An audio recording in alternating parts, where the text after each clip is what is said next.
السلام علیکم ناظرین، یہ کہانی ایک ایسی محبت کی داستان ہے جو فرقہ واریت، سماجی پابندیوں اور روایتوں کی زنجیروں میں جکڑی ہوئی ہے۔ یہ ایک ایسی محبت کی کہانی ہے جو دلوں کو جھنجھوڑ کر رکھ دے گی، آنکھوں کو نم کر دے گی اور انسانیت کی سچائی کو سامنے لے آئے گی۔ ہندوستان کے ایک چھوٹے سے گاؤں چاندپور میں ایک ہندو لڑکی پوجا رہتی تھی۔ وہ ایک خوش شکل، معصوم اور نیک دل لڑکی تھی۔ گاؤں میں اس کے حسن کے چرچے تھے، لیکن وہ خود بہت سادہ تھی۔ وہ زیادہ تر وقت اپنے گھر کے کاموں میں گزارتی، کبھی مندروں میں دیے جلاتی اور کبھی دریا کے کنارے بیٹھ کر خاموشی سے پانی کی لہروں کو تکتا کرتی۔ اس گاؤں سے کچھ فاصلے پر ایک اور گاؤں نور نگر تھا، جہاں مسلمان بستے تھے۔ اسی گاؤں کا ایک نوجوان عامر تھا جو نہایت نیک، بہادر اور ہنرمند تھا۔ وہ اکثر اپنے والد کے ساتھ گاؤں کے بازار میں سامان بیچنے آیا کرتا تھا۔ پوجا اور عامر کی پہلی ملاقات ایک عام دن میں ہوئی تھی۔ پوجا اپنے والد کے ساتھ بازار گئی تھی اور وہیں عامر سے سامنا ہوا۔ عامر کی آنکھوں میں ایک خاص چمک تھی جو پوجا کے دل میں اتر گئی۔ دونوں کی نظریں ملی، دل میں کچھ عجیب سا محسوس ہوا اور وہیں سے ایک خاموش محبت کی کہانی کا آغاز ہوا۔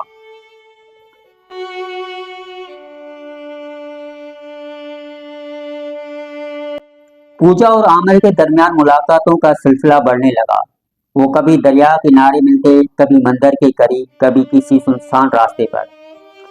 عامر ہمیشہ پوجا کی عزت کرتا تھا اور اس کی خوشی کے لیے کچھ بھی کرنے کو تیار تھا۔ وقت گزرتا گیا اور ان کی محبت گہری ہوتی گئی، لیکن یہ محبت ایک زنجیر میں قید تھی۔ پوجا ہندو تھی، عامر مسلمان تھا، اور ان کے گاؤں کے لوگ کبھی بھی اس محبت کو قبول نہ کرتے۔ ایک دن گاؤں کے ایک آدمی نے پوجا کو عامر کے ساتھ دیکھ لیا۔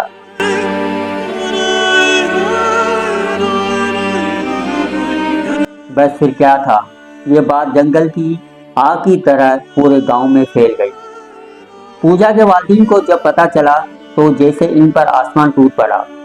اس کے والد نے اس سے گھر میں قید کر دیا۔ ماں نے رو رو کر اپنے دیوتاؤں سے دعا کی کہ ان کی بیٹی اس گناہ سے باز آ جائے۔ دوسری طرف عامر کے گاؤں میں بھی غصے کی لہر دوڑ گئی۔ کچھ لوگوں نے اسے سمجھانے کی کوشش کی، کچھ نے دھمکیاں دی اور کچھ نے اسے گاؤں سے نکالنے کی بات کی۔ پوجا اور عامر ایک دوسرے کے بغیر جینے کا تصور بھی نہیں کر سکتے تھے۔ آخر کار ایک رات پوجا نے اپنا گھر چھوڑ دیا اور عامر کے پاس چلی گئی۔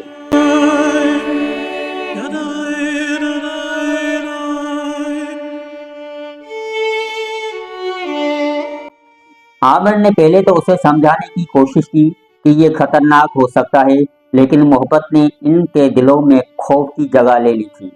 پوجا کے گھر والوں کو جلد ہی معلوم ہو گیا کہ وہ بھاگ گئی ہے۔ گاؤں کے لوگ غصے سے بھر گئے، ہتھیار اٹھا لیے اور عامر کے گاؤں کی طرف بڑھنے لگے۔ عامر کے گاؤں کے کچھ لوگ بھی اس کے خلاف ہو گئے۔ وہ چاہتے تھے کہ عامر پوجا کو واپس بھیج دے، لیکن عامر اپنی محبت کی حفاظت کے لیے کھڑا رہا۔ دونوں کو جنگل میں چھپنے پر مجبور ہونا پڑا۔ وہ رات کی تاریکی میں ایک درخت کے نیچے بیٹھے ایک دوسرے کا ہاتھ تھامے رہے۔ پوجا کی آنکھوں میں آنسو تھے، عامر کی آنکھوں میں عزم۔ اگر ہم ساتھ نہیں رہ سکتے تو ہم کسی کو اپنی محبت کا دشمن بھی نہیں بننے دیں گے، عامر نے کہا۔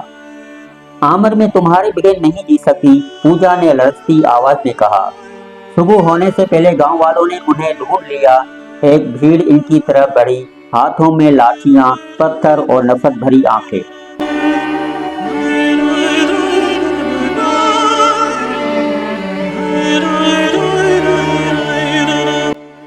عامر نے پوجا کو اپنے پیچھے کیا اور لوگوں سے کہا، ہم نے کسی کا کیا بگاڑا ہے، صرف محبت کی ہے۔ لیکن کوئی سننے کو تیار نہ تھا۔ اچانک ایک پتھر آیا اور عامر کے سر پر لگا۔ خون بہنے لگا، لیکن وہ پھر بھی کھڑا رہا۔ دوسرا پتھر، تیسرا، اور پھر لاٹھیوں کا وار۔ پوجا چیختی رہی، گڑگڑاتی رہی، لیکن کسی کو رحم نہ آیا۔ وہ عامر کو بے دردی سے مارتے رہے جب تک کہ وہ زمین پر گر نہ گیا۔